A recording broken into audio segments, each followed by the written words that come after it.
Halo adik-adik semua, ketemu lagi bersama Pak Enda. Hari ini kita akan mempelajari mengenai gaya angkat.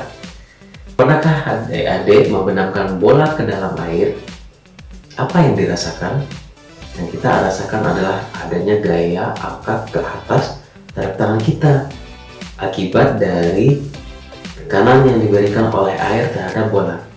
Dan itu yang disebut dengan gaya angkat atau dikenal juga sebagai gaya apung alias buoyant force.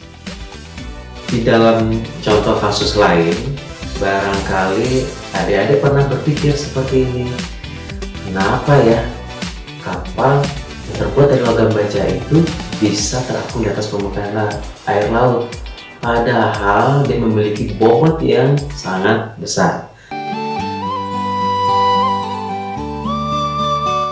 Dan jika sepotong besi atau baja kita masukkan dalam air, itu dia akan tenggelam. Nah, namun hari ini hal itu akan bisa kita jawab dalam pelajaran IPA kali ini. Di dalam ilustrasi berikut dijelaskan bagaimana kita menghitung berapa besarnya daya apung yang dialami oleh sebuah zat yang masuk ke dalam zat cair. Caranya adalah dengan menimbang besarnya berat benda ketika di udara dan menimbang benda ketika berada di dalam zat cair.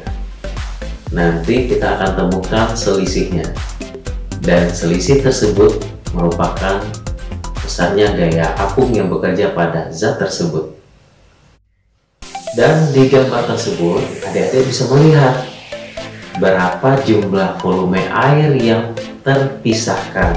Ketika benda dimasukkan ke dalam zat cair, maka ada sejumlah volume air yang terpisahkan yang ditampung di dalam wadah.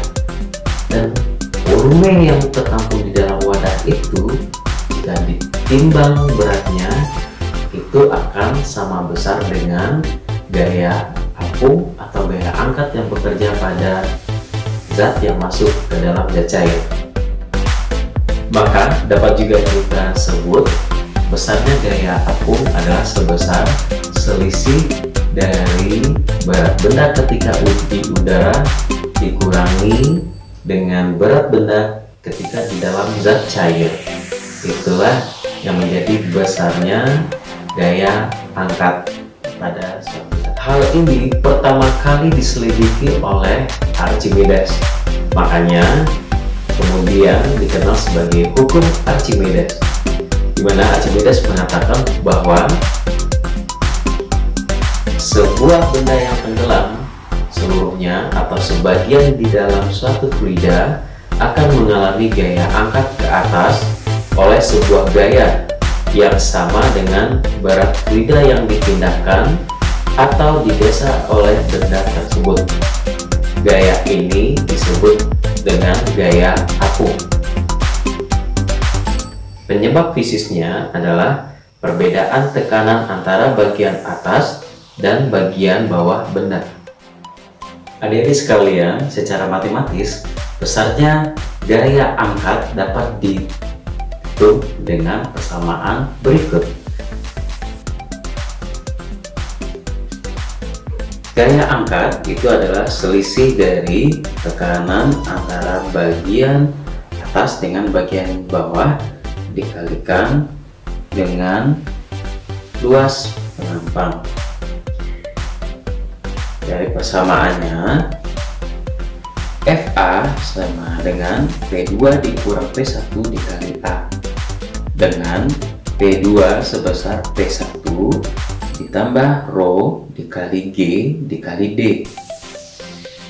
Hal ini menjadikan FA sama dengan P1 ditambah rho dikali G dikali D dikurang P1 dikali A. Maka FA nya menjadi rho fluida dikali G dikali D dikali A. Dan diperolehlah persamaan gaya angkat sebesar rho fluida dikali percepatan gravitasi dikali volume benda yang tercelup. Menjawab pertanyaan di awal tadi, mengapa kapal dapat terapung di atas permukaan air laut. Hal ini adalah karena kapal diciptakan sedemikian rupa dengan membentuk lambungnya, itu berarti membuat bagian kapal yang tercelup di dalam air memiliki volume yang lebih besar. Akibatnya, volume air yang dipisahkan menjadi juga lebih besar. Dan akibatnya, itu menimbulkan gaya angkat yang lebih besar daripada bobot kapal tersebut. Dan itu yang menyebabkan kapal bisa terapung di atas permukaan. Nah, adik-adik sekalian, cukup jelas bukan uraian materi kita mengenai gaya angkat pada pertemuan kali ini. Sampai ketemu pada pelajaran berikutnya. Tetap semangat ya.